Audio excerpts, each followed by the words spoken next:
Hello നമസ്കാരം. ആശാസ് കിച്ചണിലോട്ട് എല്ലാവർക്കും ഒരിക്കൽ കൂടി സ്വാഗതം. ഇന്ന് നമ്മൾ ചെയ്യാൻ പോകുന്നത് നല്ല അടിപൊളി ഒരു പ്ലം കേക്കാണ്. ബേക്കറിയിൽ നിന്നൊന്നും മേടിക്കാതെ ഹോം മെയ്ഡായിട്ട് നമുക്ക് പെട്ടെന്ന് ചെയ്യാൻ പറ്റുന്ന ഒരു പ്ലം കേക്കാണ് നമ്മൾ ചെയ്യാൻ പോകുന്നത്. നല്ല സോഫ്റ്റ് ആയിട്ടിരിക്കുന്നതാണ്. അപ്പോൾ നമുക്ക് എങ്ങനെയാണ് അത് ചെയ്യുന്നതെന്ന് നമുക്ക് നോക്കാം.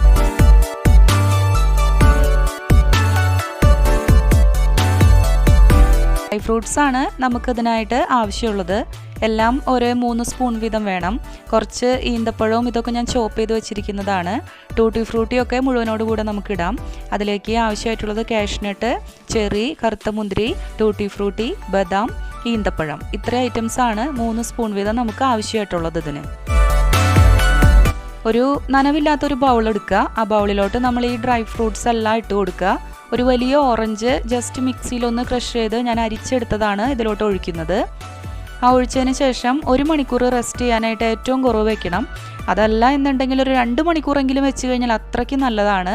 അത് സോക്ക് ചെയ്യാനായിട്ട് നമുക്ക് വെക്കാം. നന്നായി കുതിർന്ന് വരുന്നത് വരെ നമുക്ക് വെയിറ്റ് ചെയ്യാം. ആ നേരം കൊണ്ട് നമുക്ക് ഒരു അരിപ്പെടുത്ത് 1.5 കപ്പ് മൈദ നമുക്ക് അതിലോട്ട് ചേർത്ത് കൊടുക്കാം. പിന്നെ നമുക്ക് ആവശ്യമായിട്ടുള്ളതെന്ന് പറയുന്നത് 1 സ്പൂൺ ബേക്കിംഗ് പൗഡറാണ് നമുക്ക് ആവശ്യം. 1/2 സ്പൂൺ ബേക്കിംഗ് സോഡയാണ്. ഇത്രയിട്ട് ഒരു 3 ട്രിപ്പെങ്കിലും നമ്മൾ അരിച്ചെടുക്കണം. നിർബന്ധമായിട്ടും ചെയ്യേണ്ട ഒരു പ്രോസസ്സാണ്. 3 ട്രിപ്പ് നമ്മളിത് അരിച്ചെടുത്തിരിക്കണം. പിന്നെ നമുക്ക് ചെയ്യാവുന്നത് കാരമലൈസ് ചെയ്യാനാണ് പഞ്ചസാര. ഒരു 6 സ്പൂൺ പഞ്ചസാര തീ ചൂടാറി ചെറിയൊരു ഫ്ലെയിമിലിട്ട് വെച്ചിട്ട് തീ അധികം കൂട്ടരുത്. നന്നായിട്ട് പഞ്ചസാര ഇളക്കി കൊടുക്കുക. ഇളക്കി കൊടുത്തിട്ട് ലൈറ്റ് ബ്രൗൺ ഷെയ്ഡ് ആവണ വരെ വെയിറ്റ് ചെയ്യണം. പിന്നെ തീ കൂട്ടാതെ പ്രത്യേകം ശ്രദ്ധിക്കണം, കരിഞ്ഞു പോവത്. നന്നായിട്ട് ഒന്ന് ഇളക്കി കൊടുക്കുക. ഒരു 1/2 ഗ്ലാസ് വെള്ളം തീ ഓഫാക്കാതെ തന്നെ സ്ലോയിലിട്ടതിന് ശേഷം നമ്മൾ അതിലോട്ട് ഒഴിച്ചു കൊടുക്കുക.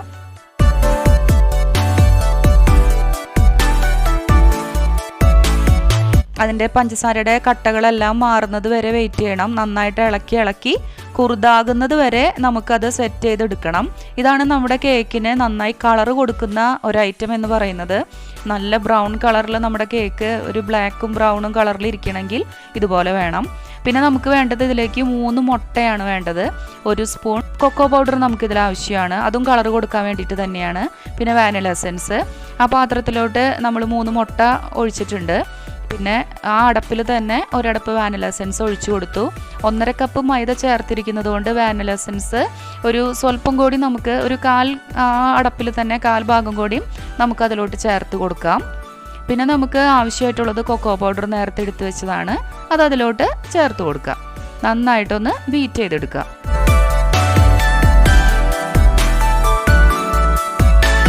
എല്ലാ സൈഡ് ഭാഗവും നന്നായി ബീറ്റ് ചെയ്തെടുക്കണം. ഇനി നമുക്ക് ആവശ്യമായിട്ടുള്ളത് ഷുഗറാണ്. 1 കപ്പ് എടുത്തിട്ടുണ്ട്. നിങ്ങളൊരു 1/2 കപ്പിനും സ്വല്പം കൂടുതൽ എടുത്താലും മതിയാവും. പിന്നെ 2 കറുകപ്പട്ട, 2 ഏലക്കായ, 2 ഗ്രാമ്പു, കുറച്ച് ജാതിക്കായുടെ പൊടി. ഇതെല്ലാം കൂടെ നമ്മൾ മിക്സിയിലോട്ട് ഇട്ട് കൊടുക്കുകയാണ്. ഇവിടെ കുട്ടികൾക്ക് മധുരം ഭയങ്കര ഇഷ്ടമായതുകൊണ്ടാണ് ഞാൻ 1 കപ്പ് എടുത്തത്. നിങ്ങളൊരു 1/2 കപ്പ് പഞ്ചസാര എടുത്താലും കുഴപ്പമില്ല. നന്നായിട്ട് പൊടിച്ചെടുത്ത് മാറ്റി വയ്ക്കുക. നേരത്തെ ബീറ്റ് ചെയ്ത് വെച്ചിരിക്കുന്ന നമ്മുടെ ബാറ്ററിലോട്ട് നമ്മളൊരു നുള്ള് ഉപ്പ് ചേർത്ത് കൊടുത്തു. പഞ്ചസാര ലായനി നമ്മൾ കാരമലൈസ് ചെയ്ത് വെച്ചത് അത് അതിലോട്ട് ചേർത്ത് കൊടുത്തു.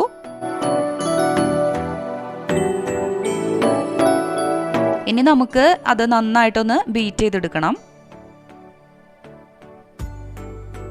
ഇനി നമ്മൾ പഞ്ചസാര പൊടിച്ച് വെച്ചത് 1 കപ്പ് കുറേശ്ശായിട്ട് ചേർത്ത് അതും നന്നായി ബീറ്റ് ചെയ്തെടുക്കുക. അതിലോട്ട് 1/2 കപ്പ് വെജിറ്റബിൾ ഓയിലാണ് നമ്മൾ ചേർത്ത് കൊടുക്കാൻ പോകുന്നത്. പിന്നെ നമുക്ക് ചേർക്കേണ്ടതായിട്ടുള്ള സാധനം വിനീഗറാണ്. അതിൻ്റെ അടപ്പിൽ തന്നെ ഒരടപ്പാണ് ഞാൻ ഒഴിക്കാറ്. നിങ്ങൾ ഏതെങ്കിലും ഒരു സ്പൂൺ എടുത്താലും കുഴപ്പമൊന്നുമില്ല. ആ 1 സ്പൂണിൽ നമ്മൾ വിനീഗറും കൂടി നമ്മൾ ചേർത്ത് കൊടുക്കുക. നല്ല പ്ലഫി ആയി വരുന്നത് വരെ നന്നായിട്ട് ബീറ്റ് ചെയ്ത് കൊടുക്കണം. ബീറ്റ് ചെയ്ത് വെച്ചിരിക്കുന്ന നമ്മുടെ ബാറ്റർ റെഡി ആയിട്ടുണ്ട്. അതിലോട്ട് നമുക്ക് അരിച്ചെടുത്ത് വെച്ചിരിക്കുന്ന മൈദയും ബേക്കിംഗ് സോഡയും ബേക്കിംഗ് പൗഡറൊക്കെ എടുത്ത് നമ്മൾ അരിച്ച് വെച്ചിരിക്കുന്ന മൈദ ഒരു 3 ട്രിപ്പ് കുറേശ്ശായിട്ട് ഇട്ട് കൊടുത്ത് നന്നായിട്ട് പതുക്കെ കട്ട് ആൻഡ് ഫോൾഡർ മെത്തേഡ് ഉപയോഗിച്ച് ചെറുതായിട്ട് നമ്മളൊന്ന് ഇളക്കി കൊടുക്കുക. നന്നായി ഇളക്കരുത്. നന്നായിട്ട് ഇളക്കുകയാണെങ്കിൽ അതിൻ്റെ പൊന്തി വരാനായിട്ട് ബുദ്ധിമുട്ടായിരിക്കും കേക്ക്. അത് പ്രത്യേകം ശ്രദ്ധിക്കണം. എല്ലാം ഇളക്കി വെച്ചതിന് ശേഷം നേരത്തെ എടുത്ത് വെച്ചിരിക്കുന്ന ഡ്രൈ ഫ്രൂട്ട്സ്, ആ ഓറഞ്ച് നീരടക്കം നമ്മൾ അതിലോട്ട് ഒഴിച്ചു കൊടുക്കുക. എന്നിട്ട് നന്നായിട്ട് ഒന്ന് ഇളക്കി കൊടുക്കുക.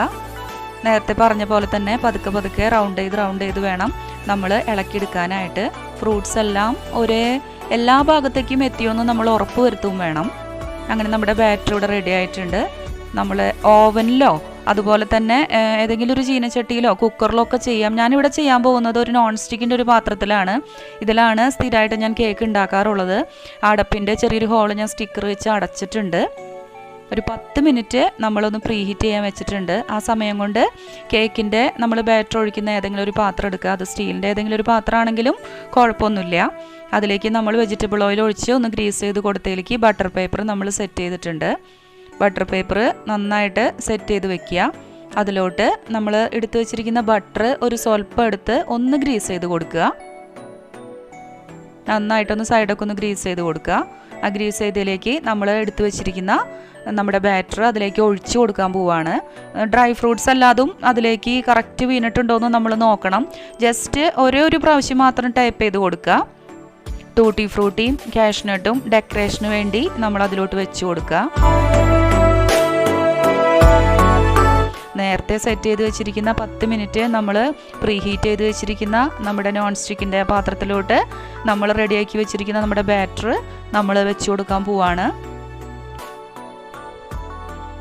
അരമണിക്കൂറാണ് ഞാനിത് വെക്കാറുള്ളത്. കറക്റ്റ് അരമണിക്കൂർ വെച്ച് കഴിഞ്ഞിട്ട് ടൂത്ത് പിക്ക് കൊണ്ട് ജസ്റ്റ് ഒന്ന് കുത്തി നോക്കിയിട്ട് വെന്തിട്ടില്ല എന്ന് തോന്നുകയാണെങ്കിൽ ഒരു 5-10 മിനിറ്റ് നമ്മൾ ഒന്നും കൂടി വെക്കുക. നമ്മുടെ കേക്ക് നന്നായിട്ട് ഇതേ പൊന്തി വന്നിട്ടുണ്ട്. ഇനി ഡ്രൈ ഫ്രൂട്ട്സ് എങ്ങാനും അത് താഴ്ന്നു പോയിട്ടുണ്ടെങ്കിൽ പെട്ടെന്ന് എടുക്കുന്നതിന് മുമ്പായിട്ട് തന്നെ നമ്മൾ അതിൻ്റെ മുകളിൽ ഡെക്കറേഷന് വെച്ചിട്ടുണ്ടെങ്കിൽ അത് സെറ്റായിട്ടിരിക്കും. നമ്മുടെ കേക്ക് ഇവിടെ റെഡി ആയിട്ടുണ്ട്.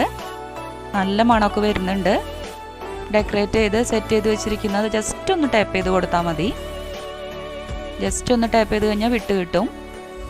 കമത്തി വെച്ച് നമ്മൾക്ക് അതിൻ്റെ നേരത്തെ നമ്മൾ എടുത്ത് വെച്ചിരിക്കുന്ന നമ്മുടെ ബട്ടർ പേപ്പർ നമുക്കൊന്ന് മാറ്റി കൊടുക്കാം. ഞാനിപ്പോൾ കാണിക്കുന്നതിൻ്റെ മെയിൻ കാരണം എന്ന് പറയുന്നത് നമ്മൾ ഡെക്കറേറ്റ് ചെയ്ത് വെച്ചിരിക്കുന്ന ഭാഗം ആ പ്ലേറ്റിൻ്റെ താഴേക്കാണ് വന്നിരിക്കുന്നത്. താഴെയുള്ള അടിഭാഗത്തുള്ള കേക്കാണ് ഇപ്പോൾ മുകൾ ഭാഗത്ത് നിങ്ങൾക്ക് ഞാൻ കാണിച്ചു തരുന്നത്. കാരണം നന്നായിട്ട് നല്ല സോഫ്റ്റായിട്ട് വന്നിട്ടുമുണ്ട്. അത് തിക്കാകാതെ കറക്റ്റ് ഫ്രൂട്ട്സ് അല്ലാതും എല്ലാ ഭാഗത്തേക്കും വന്നത് നിങ്ങൾക്ക് കാണാം. നല്ല സ്പഞ്ചി ആയിട്ട് ഇരിക്കുന്നുണ്ട്. തൊട്ട് നോക്കുമ്പോൾ തന്നെ അറിയാൻ പറ്റുന്നുണ്ട്. നല്ല സ്മെല്ലും വരുന്നുണ്ട്. അപ്പോൾ ഈ കേക്ക് എല്ലാവരും ട്രൈ ചെയ്ത് നോക്കണം. നമുക്ക് മുറിക്കുമ്പോൾ തന്നെ അറിയാൻ പറ്റും. നല്ല സോഫ്റ്റും അതുപോലെ തന്നെ പ്ലം കേക്കുകൾക്ക് സാധാരണ ഉണ്ടാകുന്ന ഒരു തിക്നെസ്സും അത് ഇതിന് വന്നിട്ടുണ്ട്. അപ്പോൾ എല്ലാവർക്കും ഇഷ്ടമായെങ്കിൽ സബ്സ്ക്രൈബ് ചെയ്യാത്തവരൊന്ന് ചെയ്യാനും അഭിപ്രായം പറയാനും മറക്കരുത്. അപ്പോൾ അടുത്തൊരു വീഡിയോയിൽ കാണും വരെ എല്ലാവർക്കും ഗുഡ് ബൈ.